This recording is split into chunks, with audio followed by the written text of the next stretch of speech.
The Elimination Chamber is a very unique stipulation in wrestling.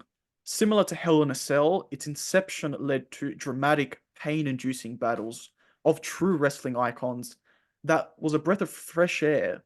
But over the years, we've been oversaturated with them, and its impact has been somewhat diluted. Nevertheless, when it is done right, the Elimination Chamber is truly a thrilling match type to watch. Our challenge, Thanas, here is to agree upon what we believe are the top five favorite Elimination Chamber matches of all time for this channel. Are you ready for the challenge? I'm ready and keen. Well, we'll work our way up to number one, but to start off with, were there any matches, Thanasi, that narrowly missed out on a place on your list? Actually, yes, because I've got a subset of a few where I'm still struggling to position where I would put my number four and number five. So I've got two that narrowly miss out, but I think I know where I'm going to go with it. So just narrowly missing out because I was thinking about women's wrestling here, and I wanted to know which one was my favorite women's performance. And I think I opted for the story on my occasion. So the one that missed out is the women's tag from 2019, the one that crowned the inaugural champions, the Boss and Hug Connection, Sasha Banks and Bailey. You remember there was a visual from 2018 where Sasha was eliminated last, and she was quite upset, but she came back the next year with her best mate to win that. So that's the one that I put just narrowly on it. And another one that just misses out that really, really deserves, if we did a top 10, this would have made it, is 2019 Kofi Mania lead up, the one where Daniel Bryan retained by eliminating Cody last, and he had a fantastic performance. I think that one was a really strong one from the last maybe 5 years or so that really deserves an important mention. But those are definitely my honorable mentions. What about you? Well, I have two honorable mentions, and one is going to probably get me burned at the stake, but I don't care. I have so much fun with the ECW World Championship match at December to Dismember 2006. And it's one of those matches where, for better or worse, you remember a lot about it. Like even something as minute as CM Punk floundering around the ring like a fish because he's not in the exact right spot to cop the flying maneuver, I believe, from RVD. So I have a lot of fun with that, but even I can't, in good conscience, put it in my top five. The other match I have is probably more respected, and that is the WWE Championship match at Elimination Chamber 2012. This was the one that CM Punk successfully defended his title, and is one that I really do remember fondly. It was right in the middle of the real CM Punk peak as well. I think that's fair enough. If I can actually just bring up that point, when you say December to December 2006, I can see your rationale, and not that I agree, but I can see the rationale because there's a lot of potential there. And the way that we saw that potential eventually tapped into was over 10 years later at the first War Games match in 2017, because the War Games stipulation is extremely similar to Elimination Chamber. It served as one of the inspirations. And that was when we saw weapons actually being introduced into War Games. At that point, it was by Sanity. They did it in the three-way. So I think I'll allow justification there as far as that there are historical links. Yes. Let's now get officially into our list, and let's start off at your number five pick, Thanasio. My number five pick, I said before that it was to do with women's wrestling, and I'm going to follow through with that. It is the number one contenders match for the Raw Women's Championship in 2020 when Shayna Baszler eliminated all five of her opponents. Now, the reason I remember this so fondly is because this is early 2020, and it was in the year 2019 where Shayna Baszler was wrapping up her monstrous stint in NXT, on and off with the NXT Women's Championship. Absolute beast. She came in here, just wrecked everyone, put everyone in their place, and cemented herself essentially as the one that was going to begin her monster run at WrestleMania. Eventually, that didn't work out, right? So, as far as the potential that there was there that was not tapped into, massive shame. But at least up until that moment, Shayna was so hot. She was just on an absolute monster run. And at that point, giving her all 5 eliminations was a cracker booking decision to say this is the woman who is going to take on the division and become world champion at WrestleMania. Well, my number five pick is one that you've already mentioned, and it is the WWE Championship match at Elimination Chamber 2019, the beginning of Kofi Mania. And for me, it's as simple as this. There are very few Elimination Chamber matches where I can actually distinctly recall the build up to the match itself. And yet, with the Kofi one, I distinctly remember the gauntlet match that they had the night before to decide the order of entrance for that match. And I just remember that, along with Kofi's performance in the Elimination Chamber, just how excellent it was done, and the drama that was built into it, and the fact that Kofi even had to overcome people like Randy Orton, a historical rival for him. AJ Styles in the gauntlet match telling him, "You don't need to do this. You can give up now and save your energy." And Kofi fighting through it. And the eventual, and I always associate, like, the match itself is really quality and has lots of great moments. And it's arguably a highlight in modern Elimination Chambers. But even that, alongside the fact that eventually Kofi does win the WWE Championship against Daniel Bryan, I just felt like thematically it just fits so nicely. And as a rewatch, it's pleasing for that reason as well. Your number four, Thanasio.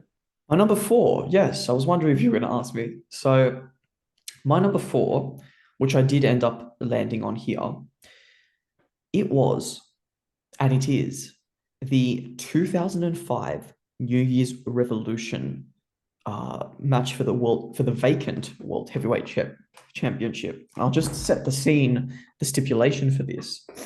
There was in late 2004 some shenanigans on the late episodes of Raw, in which it was either, I think it was a triple threat where Edge, Chris Benoit, and Triple H were in a match, and the finish was a bit unclear. It was either Edge supposed to be winning or Benoit supposed to be winning, depending on the referee that saw it. And Eric Bischoff's genius decision was, I'm going to put the three of you, along with Randy Orton, Batista, and Chris Jericho, into the chamber to battle it out and decide who's going to be world champion. And I'm going to make Shawn Michaels the guest referee. Now, to contextualize why I find this my favorite, I first saw an Elimination Chamber match in the year 2007. So in that year, I watched the 2002 one. That was the first time I saw it. And up until that point, mind you, I was like 9 years old. Up until that point, there was that 2002 one, 2003, and this 2005. There'd only been 3 matches within the Elimination Chamber. So I look upon this very fondly with nostalgia because of how I look back on it. But I watched it back earlier this week, and let me tell you, the storytelling here is actually quite effective because you've got the narrative of Edge coming in there, storming up to Shawn Michaels in the preview, in the leading into the pay-per-view, saying, "Don't mess with me." And Shawn Michaels super kicks him. That gets Edge out. You've got Benoit's spot where he hits the headbutt off the top of the pod. You've got the storytelling with Triple H not really helping out Batista because he's so fatigued, but also he doesn't want Batista to win. But then, of course, Batista does help out Triple H. And in the end, you've got the baby face of Randy Orton, at that point, still a baby face, trying to battle it out and re-win the World Championship. And then, of course, Triple H going on to face Batista at WrestleMania. So big storytelling in this one. Well, my number four pick is all about the storytelling. The match itself has its moments, but I'd be lying if I said I remember it vividly. But I do remember the end spot vividly, and that is the World Heavyweight Championship match at Elimination Chamber 2010. And for those that might not remember, this is the one where Shawn Michaels, out of nowhere, emerged from inside the structure, super kicked The Undertaker, allowed Chris Jericho to get the win, and this sowed the seeds of the anger that eventually led to the retirement match of Shawn Michaels at WrestleMania 26. And for me, it's all about that end moment. It's just, to me, I would argue it may actually be the most iconic visual within Elimination Chamber matches. And for that reason alone, it's my number four pick. Well, Thanasi, let's move on to your number three. Well, my number three, and I think it might be the same as yours. So if it is, do interrupt me. We can share justifications for why we put it number three. But mine is the WWE Championship match from No Way Out 2009. The reason for this is for a couple of reasons actually, but I love the fact that they eliminated the incumbent world champion within the first 3 minutes. Because as soon as you start your pay-per-view, you just go, Christ, anything can happen here. And if you remember, the visual of Triple H laughing his head off at Edge Yes. as he's flubbering about in disbelief is so funny. Yeah, babyface Triple H just sarcastic and having a laugh, a random laugh. That was really good. The match was slightly weaker, I guess, with the participation of Vladimir Kozlov, but we saw, some lovely spots like Undertaker hitting Big Show with a DDT on the outside, right onto the steel. There was Jeff Hardy with the swanton off the top of the pod, and then who can forget that brilliant mini match between Undertaker and Triple H as the final two participants. You had that spot, I think it was, with Triple H had copped a tombstone. Or actually, first he tried to deliver a tombstone himself, but then it got reversed into like a flip. He ate the tombstone from the Undertaker, and then with his like last breath, he just drops his heel onto the rope or something. And that to me is the greatest ever stoppage of a pinfall via a boot. I think he timed it so perfectly. I rewatched it in anticipation for this video because this is on my list as well. I'll get into that a bit later. And I just love the timing of that to perfection. Well, so yeah, so overall, Triple H did win. I mean, in hindsight, you think about it, if The Undertaker had won it, then he would have had the spinner belt. So that just wouldn't have been a good look. But Triple H got it. He got the win, of course, and then went on to main event WrestleMania, where he was upstaged by The Undertaker and his best friend, Shawn Michaels, as well. But over to you for your number three. Well, my number three is a match that I suspect might be your number two, and that is the WWE Championship match at Elimination Chamber 2017. This was the reintroduction, so to speak, of the Elimination Chamber pay-per-view or premium live event, as they like to call it now. And this was such a banger of a match. Like, I'm sorry, but like everything about it just fit perfectly. The AJ Styles was on true form in this match. John Cena really had a good showing. He even performed like a diving crossbody at one point during this match. AJ Styles scaling atop the cage. Keep in mind, this was a new, elimination chamber structure as well. So they had to make sure that it was memorable, and they really did a good job in it. And I just also love the crowning of Bray Wyatt as a world champion in the company. And it was a moment that everyone collectively applauded and was really appreciative of. Is there anything on this match that you would like to add, Thanasi? Is this on your list? Well, this is a good segue because it's my number two. Yeah. And the reason I personally think that it was such a success and the reason it ranks so highly is for this pure reason that instead of treating it as the kind of match where you put two prominent wrestlers, either of whom can win, and then you fill the rest four with mid-carders, they filled this match with essentially their top six at the time. And that was the biggest success. You had your incumbent world champion, you had the guy that had recently just lost it. you had the one that was going to win it, and then you've got your also former world champion, now John Moxley, but then Dean Ambrose, plus Baron Corbin, who we thought was going to become a world champion, and The Miz as well. I mean, the only one missing there was, I think, Randy Orton, because he had won the Royal Rumble. So when you put it, lock in all this star power into your elimination chamber, you're going to have a great match. And similar to the success that SmackDown was having around that time, in November of 2016 was when they filled up the 5-on-5 with bona fide stars. They kept this up for WrestleMania, for sorry, not for WrestleMania, for Elimination Chamber as well, and they had this absolute banger of a match. Fantastic. Well, Thanasi, we went reversed. So where your three and a number when your three was No Way Out 2009 WWE Championship match, for me that was number two. And for me, the reason I have it ahead is, like you said on many accounts, it's there are such visuals that I can recount from this match. The Jeff Hardy Swanton bomb onto the Big Show following the superplex and pedigree to eliminate him.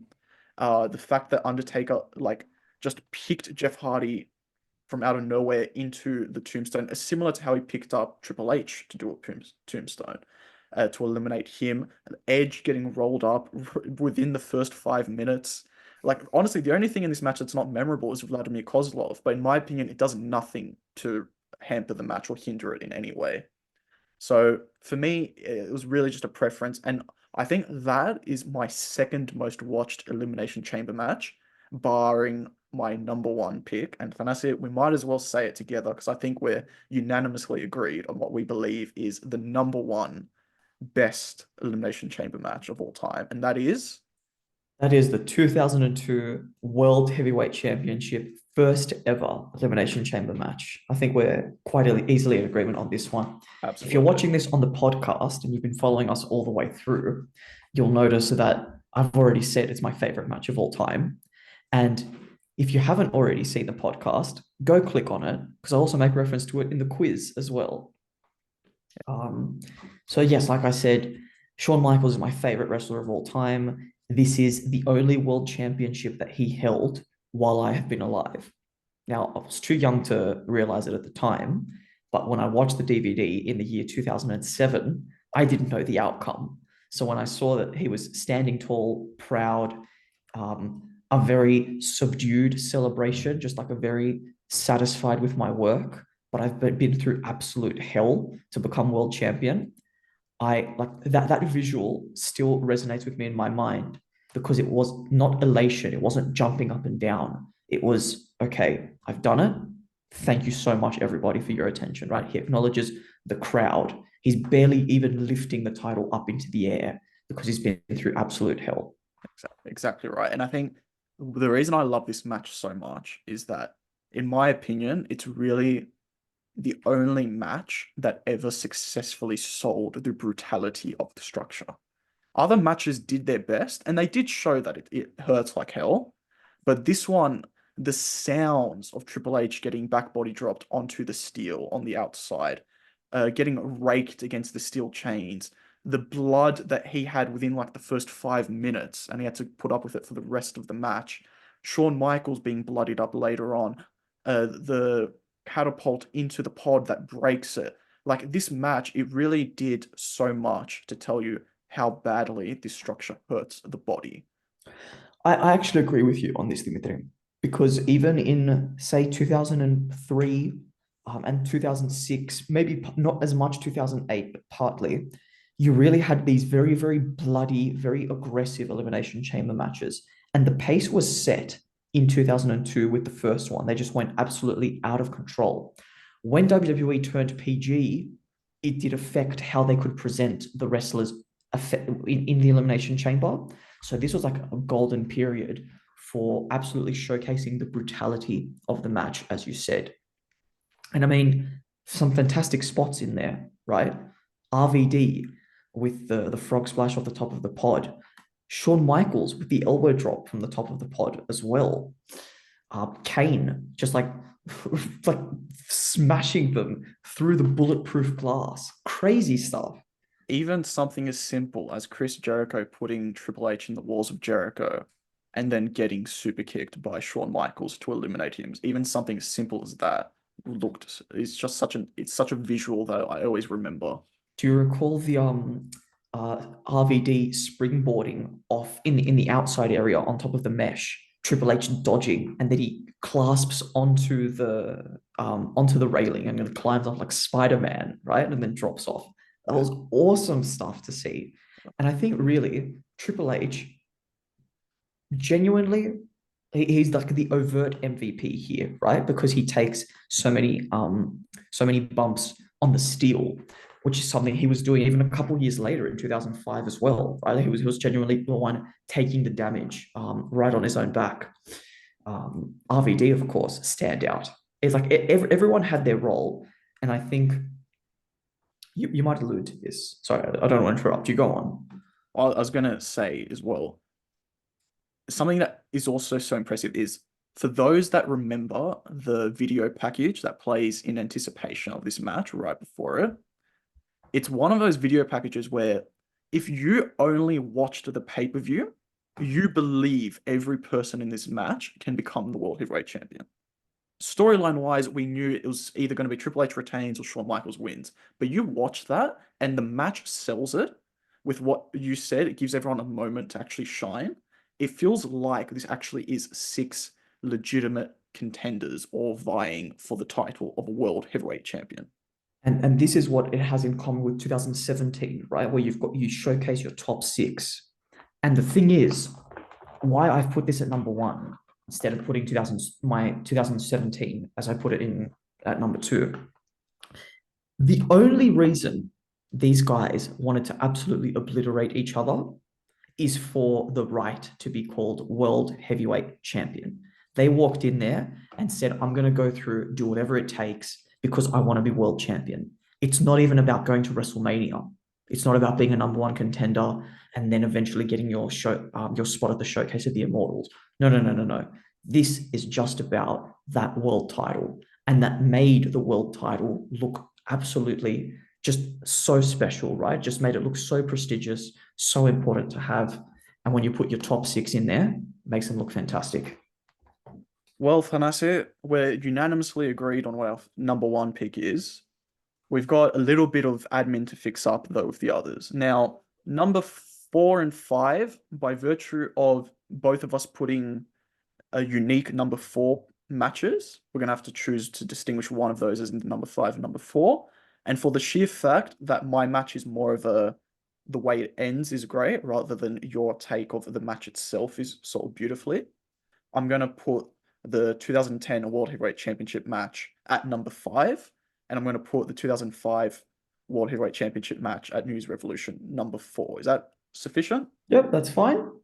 Okay, beautiful. Now we need to choose very quickly between the 2009 WWE Championship match and the 2017 WWE Championship match.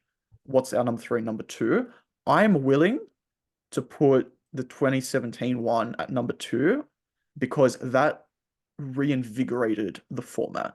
Whereas Mm. 2009 was just, it was a good addition at the time. Good, it was a very good addition at the time of what already felt like a popular type of match. But 2017 gave it life again. So I'm willing to put that number two for that reason as well. Are you comfortable with that? I would also add on that because the 2009 one partially has value from the moment that followed later on in the night, where Edge entered himself into the World Heavyweight Championship as well. That kind of it's relying a little bit on the later story. So I think the 2017 one does stand on its own merit.